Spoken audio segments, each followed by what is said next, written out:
एक त्रिलोचन जी नाम के भगत थे और व्यापार बड़ा था धन का, तो संत शाला बनवाई संतों के रहने के लिए और खूब संतों के सेवा पत्नी सहित मिलकर करते।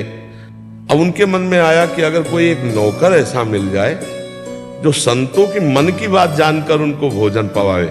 संकोची होते हैं संतजन, ना कहें तो एक दिन घर के दरवाजे के सामने आवाज आई, मुझे कोई नौकर रख ले।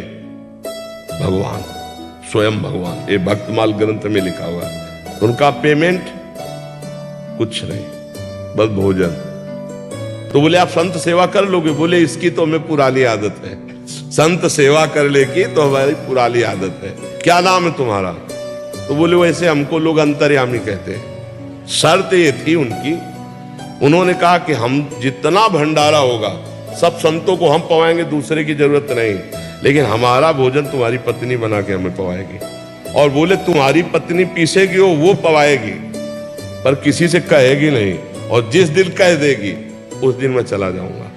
और वर्षों ये चलता रहा। अब उसको जाने को ही टाइम नहीं मिलता, भगवान इतना भोजन स्वयं पा लेते। अब वो मान लो 2.5 किलो रोटी पानी है तो उनके लिए 2-2.5 किलो 3 किलो क्या पाना। अब वो 3 किलो पीस करके उसके अनुसार दाल बनाना, फिर रोटी बनाना, तो उसको कहीं टाइम नहीं मिलता।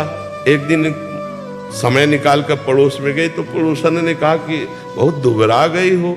उनका बताना नहीं, हमारे यहाँ एक नौकर आया, बहुत सेवा करता है पर बहुत खाता है। अब वो अंतर्यामी भगवान, अंतर ध्यान।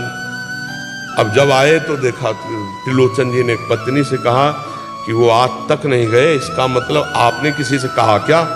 उनका हाँ, पड़ोसन से कह दिया। और वो बहुत रोए। जब विकल हुए तो भगवान अपने रूप में आए और कहा त्रिलोचन जी, वो अंतर्यामी नौकर और कोई नहीं था, भाई था। इसीलिए संतों ने कहा है कि सबसे बहुत होश में मिलो, ना जाने किस रूप में नारायण आ गए हो।